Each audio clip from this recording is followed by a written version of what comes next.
اعوذ باللہ من الشیطان الرجیم بسم اللہ الرحمن الرحیم الا ان اولیاء اللہ لا خوف علیہم ولا هم یحزنون صدق اللہ مولانا العظیم۔ محترم ناظرین، آج میری گفتگو کا عنوان ہے ولایت کی حقیقت۔ ایک اللہ کا ولی کیسا ہوتا ہے اور اللہ تعالیٰ اپنے ولیوں کو کیسے کیسے نوازتا ہے، اور اللہ رب العالمین کے ولی مخلوق کے لیے کیسے اللہ تعالیٰ کی رحمت بن کر آتے ہیں، ہم قرآن اور حدیث کی روشنی میں آج اس کو سمجھنے کی کوشش کریں گے۔ اللہ رب العالمین نے قرآن کریم فرقان حمید کے اندر ارشاد فرمایا، الا ان اولیاء اللہ لا خوف علیہم ولا هم یحزنون، کہ سن رکھو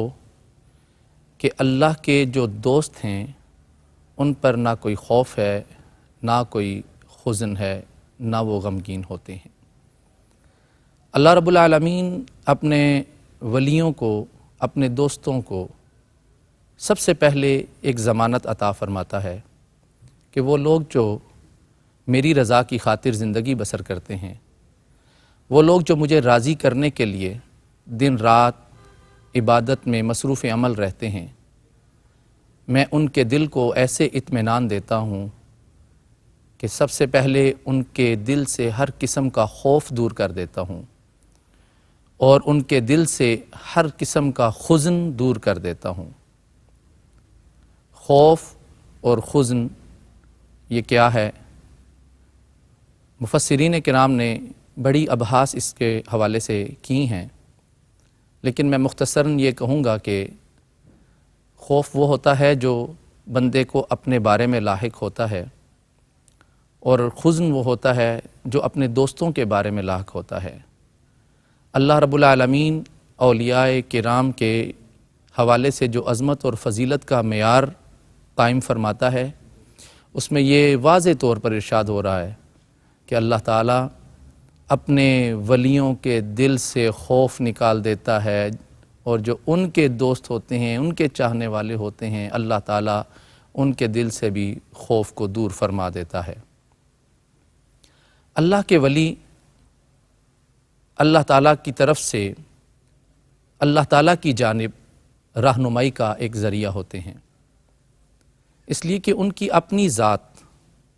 صرف اور صرف اللہ رب العالمین کے لیے ہوتی ہے۔ ایک بات سمجھ لیجئے کہ آج کل یہ چیز سمجھنا مشکل ہو رہی ہے کہ اللہ تعالیٰ کا ولی کیا کرامت سے پہچانا جاتا ہے۔ تو میں عرض کروں گا کہ کرامت ولی کا مقام نہیں ہے، کرامت ولایت کے اندر ہے، لیکن ولایت کرامت تک محدود نہیں ہے۔ کرامت ایک وہ صفت ہے، ولی اللہ کے اوصاف میں سے ایک جہت ہے جو اللہ تعالیٰ اس کو عطا فرماتا ہے، مگر صرف کرامت کے ذریعے ولی کی پہچان نہیں ہوتی۔ ولی کی پہچان یوں ہوتی ہے کہ وہ دن رات اللہ رب العالمین کی رضا کی خاطر عبادت میں مشغول ہوتا ہے۔ وہ اپنا کوئی بھی کام کرتا ہے،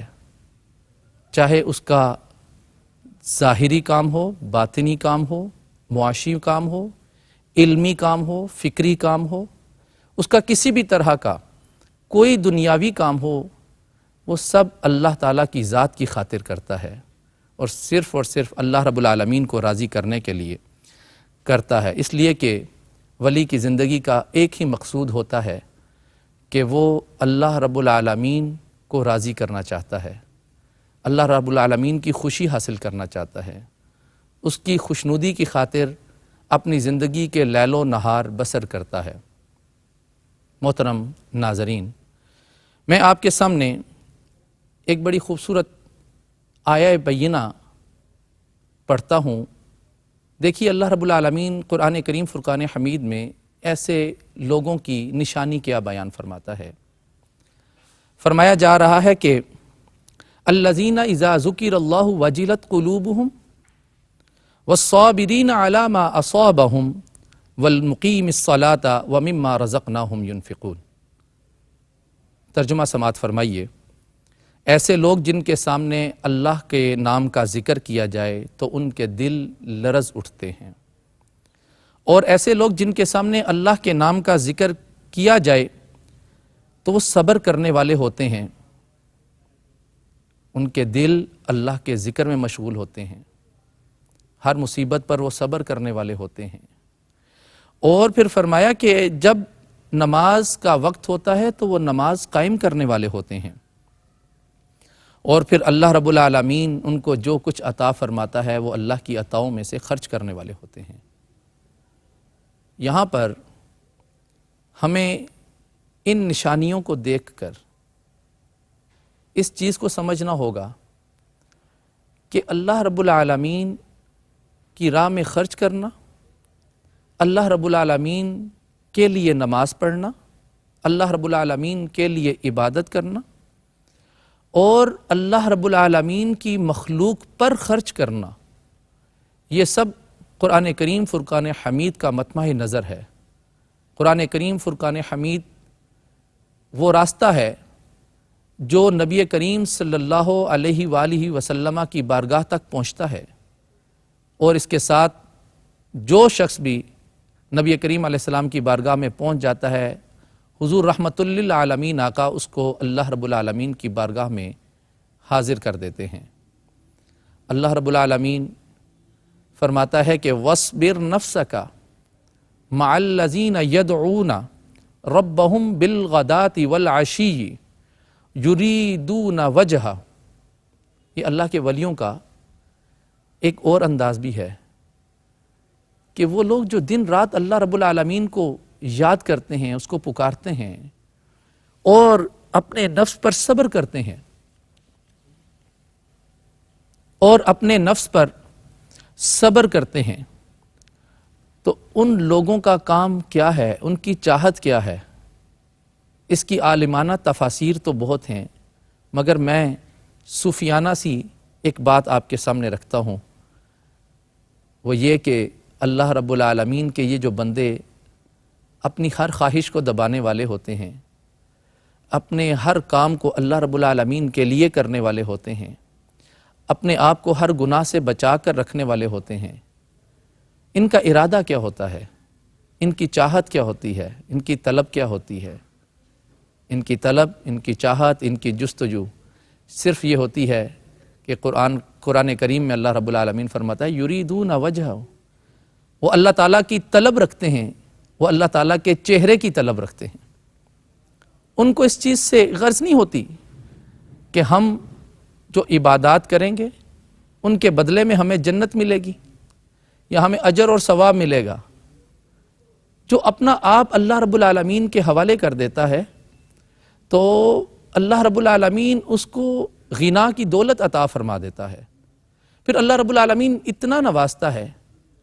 کہ باقی سب چیزیں ان کے سامنے کم ہو جاتی ہیں، ہیچ ہو جاتی ہیں، اللہ کی رضا ان کے لیے ان کی زندگی کا مقصد ہو جاتی ہے،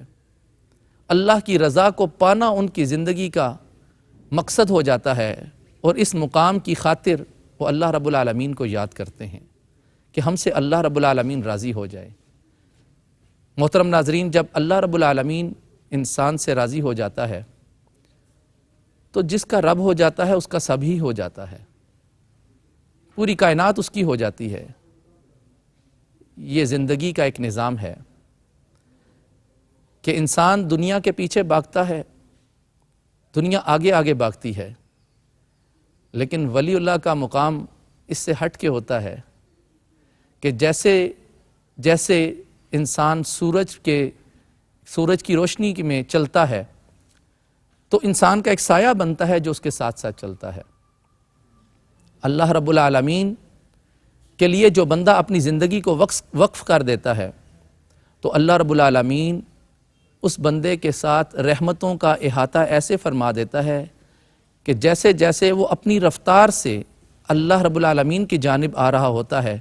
ویسے ویسے اللہ کی رحمتیں اس کے ساتھ ساتھ سفر کرتی رہتی ہیں۔ وہ بولتا ہے، وہ چلتا ہے، وہ بیٹھتا ہے، وہ کھاتا ہے، وہ سوتا ہے، وہ جاگتا ہے، وہ جو کچھ بھی کرتا ہے وہ سب کچھ اللہ تعالیٰ کی رضا کے لیے ہوتا ہے، اس لیے کہ اس کی زندگی کی ایک نشانی ہوتی ہے کہ وہ اپنی زندگی کو نبی کریم صلی اللہ علیہ وآلہ وسلم کے فرمان کے مصداق کر لیتا ہے، البغض فی اللہ والحب فی اللہ۔ وہ اللہ تعالیٰ کے لیے ہی محبت کرتا ہے، وہ اللہ تعالیٰ کے لیے ہی نفرت کرتا ہے، وہ اللہ تعالیٰ کے لیے ہی کسی کو نوازتا ہے، وہ کسی سے دور بھی ہوتا ہے تو اللہ تعالیٰ کی رضا کے لیے ہوتا ہے۔ جس وقت بندہ اللہ تعالیٰ کی رضا کے لیے سارے کام لے کر چلتا ہے تو اللہ رب العالمین ایسے شخص پر اپنا سایہ، رحمتوں کا سایہ اللہ رب العالمین اس کے ساتھ ساتھ فرما دیتے ہیں۔ حضور سیدی غوث پاک رضی اللہ تعالی عنہ غنیت الطالبین میں ارشاد فرماتے ہیں کہ مرید وہ ہوتا ہے جو اللہ تعالیٰ کا ارادہ کرتا ہے، اور پیر کامل، شیخ کامل، اللہ کا ولی وہ ہوتا ہے جو بندے کا دھیان دنیا سے ہٹا کر اللہ تعالیٰ کے ساتھ جوڑ دیتا ہے۔ اللہ تعالیٰ کا ذکر کرنا کتنی بڑی عبادت ہے، کتنی بڑی ریاضت ہے۔ سورہ مزمل کے اندر اللہ رب العالمین فرماتا ہے وَاذْكُرِ اسْمَ رَبِّكَ وَتَبَتَّلْ إِلَيْهِ تَبْتِيلًا۔ نبی کریم صلی اللہ علیہ وآلہ وسلم کو اللہ رب العالمین کی طرف سے فرمایا جا رہا ہے کہ اپنے رب کے نام کا ذکر کیجئے اور سب سے الگ ہو رہی ہے۔ یہ الگ ہو کر جو اللہ رب العالمین کا ذکر کرنا ہے یہ بہت بڑی نعمت ہے، بہت بڑی ریاضت ہے۔ اللہ رب العالمین اس الگ ہونے میں کیا کچھ عطا فرما دیتا ہے، کیا کچھ کھول دیتا ہے، اور کتنے اسرار اور علوم و معارف سے اللہ رب العالمین انسان کو آشنا کر دیتا ہے، یہ وہی جانتا ہے جو اس ذکر کی لذت سے لطف اندوز ہوتا ہے۔ محترم ناظرین، آج ہمیں تھوڑی سی اپنی اصلاح کرنی ہوگی، ہمیں اپنے معیار کو درست کرنا ہوگا۔ ہمیں یہ دیکھنا ہوگا کہ کیا ہم نے ولی کامل کی پہچان صرف کرامات کے ذریعے کرنی ہے؟ ہم نے کیا اس کی زندگی کا مطالعہ نہیں کرنا؟ ہمیں چاہیے کہ بزرگان دین جو اس دنیا میں اللہ رب العالمین کی ذات کی طرف لوگوں کو لے کر جاتے تھے، ان کا اپنا عمل کیسا تھا، ان کا اپنا کردار کیسا تھا، قرآن کریم کے وہ عامل کیسے تھے، رسول کریم علیہ الصلاۃ والسلام کی سنت مطہرہ کے وہ عامل کیسے تھے، ہمیں ان کو دیکھنا ہوگا، جانچنا ہوگا، پرکھنا ہوگا، اور اپنی زندگی میں اپنی حیات کے راستوں کو متعین کرنا ہوگا، اور ہمیں اپنی منزل کی جانب بڑھنے والے ہر راستے پر چلنے کے لیے ہمیں ایسے راستوں کا انتخاب کرنا ہوگا جو کہ صحیح راستہ ہو، جس کو قرآن کہتا ہے اہدنا الصراط المستقیم، کہ اے اللہ تو ہمیں سیدھی راہ چلا۔ تو سیدھی راہ اللہ رب العالمین نے ہمیں عطا فرما دی۔ اب ہمارا یہ کام ہے کہ ہم سوچیں، ہم فکر کریں، ہم تدبر کریں، ہم اپنی زندگیوں کا مطالعہ کریں کہ کیا ہم نے اپنی زندگی میں اپنے مرشد کامل کا انتخاب کر لیا ہے یا نہیں کیا ہے۔ زندگی علم کے ساتھ، عمل کے ساتھ اور حکمت کے ساتھ اگر بسر ہو جائے تو اس زندگی جیسی کوئی کامیاب زندگی نہیں ہے، اور اگر زندگی بے عملی کے ساتھ گزرے، بے علمی کے ساتھ گزرے، گناہوں میں گزر جائے تو کل قیامت کے روز رسوائی اور ذلت کے علاوہ کچھ ہاتھ نہیں آئے گا۔ ایک سچا ولی اللہ تعالیٰ کی مخلوق کو اللہ رب العالمین سے آشنا کرتا ہے، اللہ رب العالمین کی ذات کی معرفت حاصل کرنے کے لیے، اس کو تلاش کرنے کے لیے، اس کی جستجو میں ڈوبنے کے لیے، اور اپنا سب کچھ اس پر قربان کرنے کے لیے اللہ رب العالمین انسان کو راستے عطا فرماتا ہے۔ کامیاب ہوگا وہ شخص جو قرآن کریم فرقان حمید کے مطابق اپنی زندگی کو بسر کرے گا، کامیاب ہوگا وہ شخص جو رسول کریم علیہ الصلاۃ والسلام کی ذات بابرکات کی زندگی کا مطالعہ کرے گا، کامیاب ہوگا وہ شخص جو پاکیزہ، نیک اور صالح بندوں کی تلاش میں ہوگا، اور ایسے صالح بندے جب اس کو میسر آ جائیں تو وہ ان بندوں کے ساتھ اپنی زندگی کا تعلق مضبوط کرے گا۔ کامیاب ہوگا وہ شخص جو ان کی زندگی کو اپنائے گا اور اپنی زندگی کو درست کرے گا۔ اللہ رب العالمین میرا اور آپ کا حامی و ناصر ہو۔ وآخر دعوانا ان الحمد للہ رب العالمین۔